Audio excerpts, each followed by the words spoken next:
ಸ್ನೇಹಿತರೆ ಎಲ್ರಿಗೂ ನಮಸ್ಕಾರ. ಇವತ್ತಿನ ಈ ಒಂದು ಪ್ರೊಫೈಲ್ ನಯನ ಅಂತ ಹೇಳ್ಬಿಟ್ಟು ಸ್ನೇಹಿತರೆ, ಇವರಿಗೆ 36 ವರ್ಷ ವಯಸ್ಸಾಗಿರುತ್ತೆ. ನೋಡಿ, ಯಶವಂತಪುರ ಹತ್ತಿರ ಯಮುನಾ ಲೇಔಟ್ ಅಂದ್ಬಿಟ್ಟು 1 ಎಕರೆ ಸ್ನೇಹಿತರೆ ಇವ್ರದ್ದು ಜಾಗ ಇರೋದು. ತೋಟ ಇದ್ದಿದ್ದು ಈಗ ಲೇಔಟ್ ಮಾಡಿಬಿಟ್ಟಿದ್ದಾರೆ.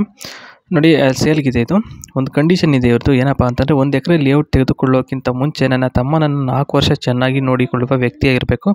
ಹಾಗೆ ಅವನ ಯೋಗಕ್ಷೇಮ ವಿಚಾರಿಸಿ, ಏನಾದರೂ ಆಗಿರಲಿ, ಅದೆಷ್ಟೇ ಬ್ಯುಸಿ ಇರಲಿ, ನೋಡಿಕೊಂಡ್ರೆ ಉಚಿತ ಲೇಔಟ್ ಸಿಗುತ್ತೆ ಅಂತಕ್ಕಂಥದ್ದು ಇಲ್ಲಿ ತಿಳಿಸಲಾಗಿದೆ ಸ್ನೇಹಿತರೆ. 1 ಎಕರೆ ಲೇಔಟ್. ನೋಡಿ, ಲೇಔಟ್ ಬಗ್ಗೆ ಮಾಹಿತಿ: ವಿಶಾಲವಾದ ಜಾಗ, ನೀರಿನ ವ್ಯವಸ್ಥೆ ಹಾಗೂ ಪಾರ್ಕ್ ವ್ಯವಸ್ಥೆ, ದೇವಸ್ಥಾನ, ಸ್ವಿಮ್ಮಿಂಗ್ ಪೂಲ್ ಎಲ್ಲ ಇರುತ್ತದೆ ಈ ಒಂದು ಲೇಔಟಲ್ಲಿ ಅಂತ ತಿಳಿದು ಬಂದಿದೆ.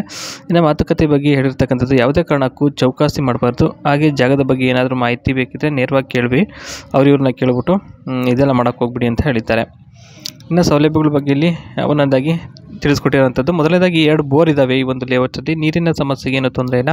ಅಕ್ಕಪಕ್ಕದವರು ನೀರಿಗೆ ಜಗಳ ಮಾಡ್ತಾರೆ ಎನ್ನುವಾಗಿಲ್ಲ ಅಂತ ಹೇಳಿದ್ದಾರೆ. ನೆಕ್ಸ್ಟ್ ಬಂದ್ಬಿಟ್ಟು, ಪ್ರತಿಯೊಂದು ಮನೆಯ ಮುಂದೆ ಕರೆಂಟ್ ಕಂಬಗಳು ಇದ್ದಾವೆ. ಹಾಗೆ ಫಿಲ್ಟರ್ ವಾಟರ್ ವ್ಯವಸ್ಥೆ ಕೂಡ ಇದೆ. ಮನೆಯ ಮುಂಭಾಗದಲ್ಲಿ ಗಾಡಿ ನಿಲ್ಲಿಸಲು ವಿಶಾಲವಾದ ಪಾರ್ಕಿಂಗ್ ವ್ಯವಸ್ಥೆ ಸಹ ಇರುತ್ತದೆ ಅಂತ ಹೇಳಿದ್ದಾರೆ. ನೆಕ್ಸ್ಟ್ ಬಂದ್ಬಿಟ್ಟು, ಸಂಬಂಧಿಕರು ಮತ್ತು ಮನೆಯವರೆಲ್ಲರೂ ಸಹ ನನ್ನಲ್ಲಿ ವಾಸ ಮಾಡುತ್ತಿದ್ದಾರೆ. ಹಾಗಾಗಿ ಇಲ್ಲಿ ಇರಲು ನನಗೆ ಇಷ್ಟ ಆಗ್ತಾ ಇಲ್ಲ. ಅದಕ್ಕೆ ಒಂದು ಮಾರುವ ನಿರ್ಧಾರಕ್ಕೆ ಬಂದಿದ್ದೀನಿ ಅಂತಕ್ಕಂಥದ್ದು ಹೇಳಿದ್ದಾರೆ. ಅಂದರೆ ಏನಕ್ಕೋಸ್ಕರ ಈ ಒಂದು ಲೇಔಟ್ ಮಾಡ್ತಿದ್ದಾರೆ ಅಂದರೆ ಇದೇ ಒಂದು ಮುಖ್ಯ ಕಾರಣ ಆಗಿರುತ್ತೆ. ಓಕೆ, ಇನ್ನು reason for sale 1 acre land ಏನಪ್ಪ ಅಂದರೆ, ಪ್ರಮುಖ ಕಾರಣ ಅಂದರೆ ಲೇಔಟ್ ಮಾರೋದಕ್ಕೆ 1 ತಿಂಗಳು ಮಾತ್ರ ಇರೋದು. ಅಷ್ಟರೊಳಗೆ ಯಾರಾದರೂ ಬಂದರೆ ತಮ್ಮನ್ನು ಇಲ್ಲೇ ಬಿಟ್ಬಿಟ್ಟು ಸುಖನ ಅನುಭವಿಸೋಕ್ಕೆ, ಅಥವಾ ಇಲ್ಲಿ ಯಾರನ್ನಾದರೂ ಮದುವೆಯಾಗಿ US ಹೋಗಿ ಸೆಟಲ್ ಆಗಬೇಕು ಅಂತ ಇದ್ದೀನಿ ಅಂತ ಇದು ಮೊದಲನೇ ಹೇಳಿಕೆ ಆಗಿರುತ್ತೆ.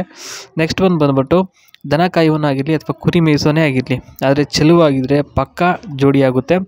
ಅದಕ್ಕೆ ಆ ಒಂದು ದಿನಕ್ಕೋಸ್ಕರ ತಡವರಿಸುತ್ತಿದ್ದೇನೆ. ವಿದ್ಯಾಭ್ಯಾಸ ಇಲ್ಲದೆ ಇದ್ದರೂ ಪರವಾಗಿಲ್ಲ, ಅವನಿಗೆ ಓದು ಬರ ಗೊತ್ತಿಲ್ಲ ಅಂದರೂ ಪರವಾಗಿಲ್ಲ, ತಿಳುವಳಿಕೆ ಇದ್ದು ಒಂದು ಒಳ್ಳೆ ಬುದ್ಧಿ ಇದ್ದರೆ ಖಂಡಿತವಾಗಿಯೂ ನಾನು ಒಪ್ಕೋತೀನಿ ಅಂತಕ್ಕಂಥದ್ದಲ್ಲಿ ತಿಳಿದು ಬಂದಿದೆ.